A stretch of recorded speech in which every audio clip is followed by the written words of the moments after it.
And right now, fire at a fire station. An ambulance caught fire at an Horry County fire station tonight. Find out what kind of damage it did and what it means for the station coming up. And the Beach Ball Classic is in full swing in Myrtle Beach. I'm Amy Vetrano, and I'll tell you how the tournament helps more than just the ball players. And before you hit the stores to return some of your gifts, you'll want to know why some places are cracking down on returns.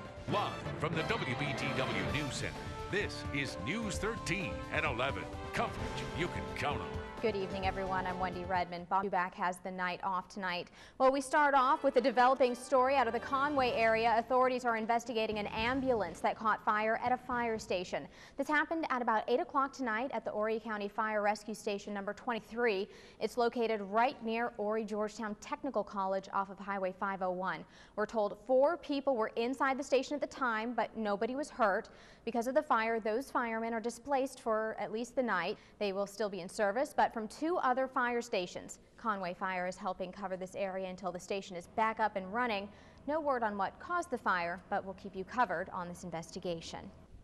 Well, the annual After Christmas basketball tournament has been played in Myrtle Beach for the last 30 years, but it has certainly gone through a lot of changes. It's a huge tradition for not only the Grand Strand in South Carolina, but the whole country as well. News 13's Amy Vetrano was at the tournament today.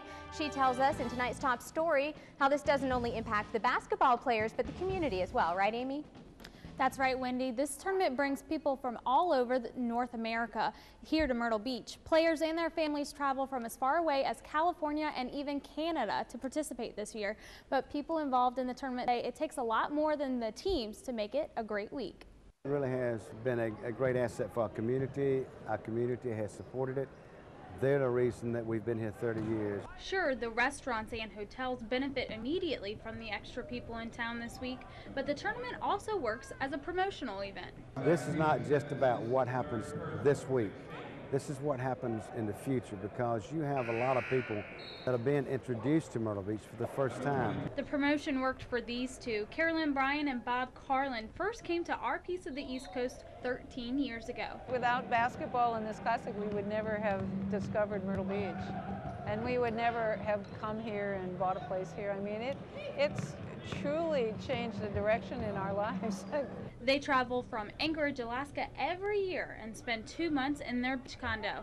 And the Beach Ball Classic is the main event for their trip. They do a very good job of picking the teams, so we have an opportunity to see some prep stars. That and their love of the game keeps this pair coming back each year. We're successful because of the support of our community.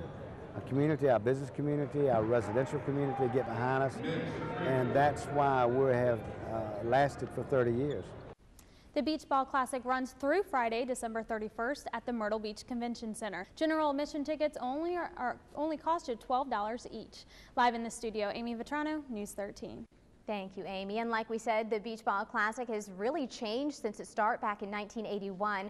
Coach Dan D'Antoni started the whole thing when he was coaching basketball at Socastee High School. Back then, there were 8 teams involved, 4 from South Carolina and 4 from out of state. It kept growing, and then in 1998, the girls' tournament was added.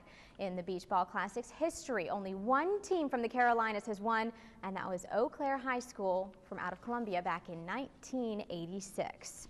The cold weather doesn't seem to be affecting the ball tournament, but it is affecting some crops in our area, but in a good way. You may think the extreme temperatures and surprising snow may be a bad thing for some fruits and plants, but farmers say this weather is great. The extra water from the snow will help the plants to grow and keep them hydrated come the springtime. This is building a base for moisture for us going into the springtime, so the snow melting actually adds to our water table, which we'll desperately need when things start coming out of dormancy. It's great on our strawberries right now. We're getting chill hours, and our peach crop as well. We're getting chill hours, which is good, creating a good fruit harvest for this coming spring. Farmers say the key to helpful cold weather is timing. It's great right now, but if it comes closer to springtime, that could be disastrous.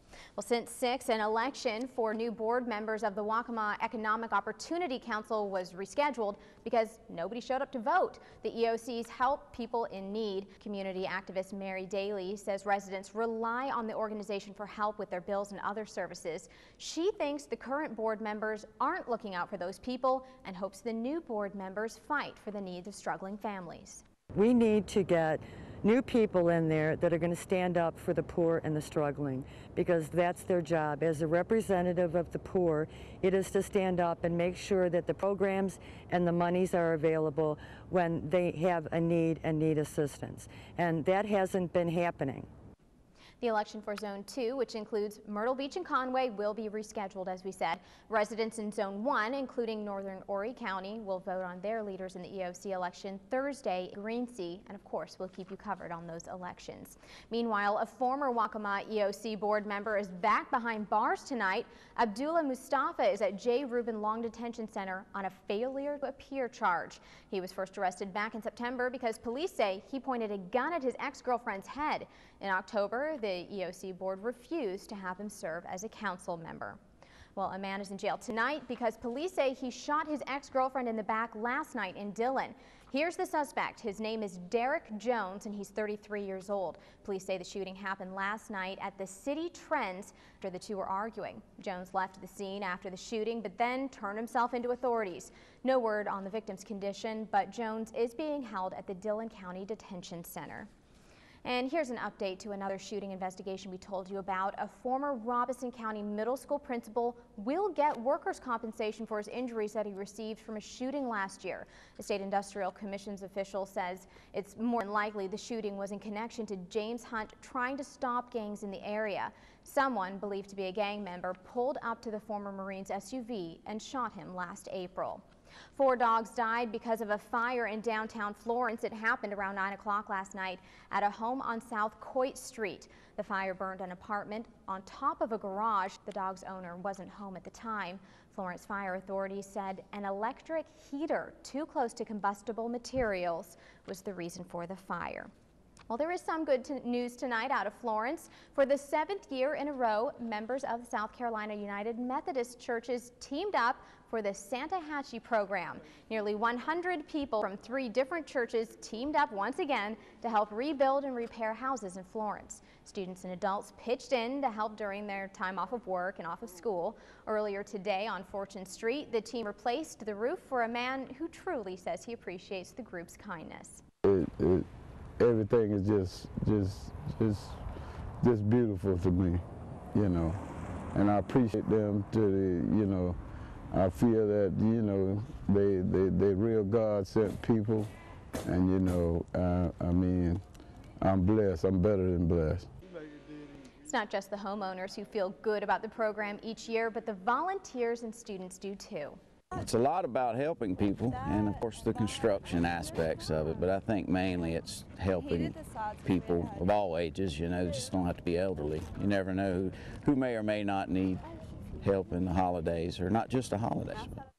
Members of the Central and Pisgah United Methodist Churches in Florence are working with volunteers from Bethesda UMC of Powdersville for the Santa Hatchie program.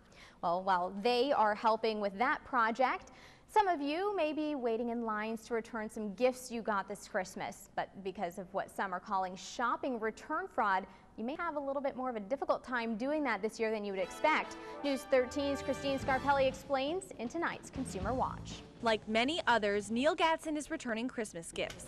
Oh, my cousin, she said she got the wrong size. In fact, the National Retail Federation says 1/3 of those who received gifts this year will make returns. So some come prepared. I had my receipt just in case it was going to be an issue.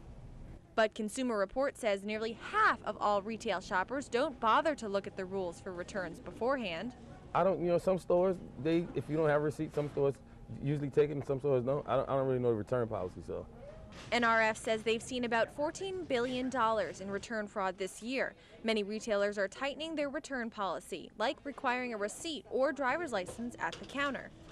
Some stores will charge you a restocking fee. Typically, it's for electronic items that have already been opened and stores can't resell. At Target, Ida Davis says their policy is pretty lenient, but having the correct proof of purchase is important to keep retailers in business. Of course, costs will go up, or you have the chance of theft where someone comes in the store, they pick something off the shelf, and then bring it up and say, I want to return it, when they never really bought it. And to keep the customers happy. I had a receipt. I had everything. It's a pretty simple process. In Columbia, Christine Scarpelli, News 13. Many stores only allow returns within a certain amount of time after the original purchase, so be sure to check the store's return policy to help prevent a problem with your returns this season. Besides new return policies, you may notice something else new these days: new items on fast food menus. With the new year comes some new experimental entrees that are getting mixed reviews. Fast food restaurants across the country and right here in the Carolinas are showing off some new breakfast, lunch, and dinner items. But some people, like customers at the drive-in in Florence, say they're looking for the more traditional item and that they're used to, and maybe a little healthier meals. What's your favorite thing to eat when you come to the drive-in? My bread and dip and chicken. Like oversized, supersized things, there's just no need to. It's too much of a temptation for people. Well, some of the new items offered at fast food restaurants include breakfast at Taco Bell, funnel cake sticks at Burger King, and gourmet cheese pizzas at Papa John's, just to name a few. Now heading out across the nation on this Tuesday night, people in New York are still dealing with the winter storm from this weekend. Some are sitting for hours on airport runways. Many streets in New York haven't been plowed, and Mayor Michael Bloomberg is getting tow companies to move thousands of cars that are just stuck in the city. New York City got about 20 inches of snow on Sunday. And a man is in jail tonight after carrying bullet parts that exploded in his bag.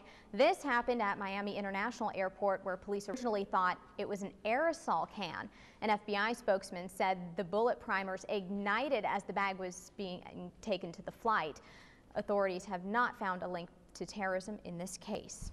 And deputies say a 92-year-old man spent 2 hours chewing through masking tape to free himself after a robbery. This happened in Washington State, where the man was tied to a chair while robbers took more than $400 from his house and the man's pickup truck as well. Other than a few bumps and bruises, the man is reportedly okay. We'll continue our look across the nation when News 13 at 11 returns. We'll take you out to Maine, where a ski lift accident sent 6 people to the hospital and injured a lot more after the ski lift chairs fell from the lift and hit the ground below. Why some say this could have been prevented, coming up. And did you look at some of those snowflakes this weekend and wonder exactly what makes them a flake? Well, meteorologist Chris Still will explain how they form a little later on in News 13. And Lindsay will be back with your full forecast. Stay with us.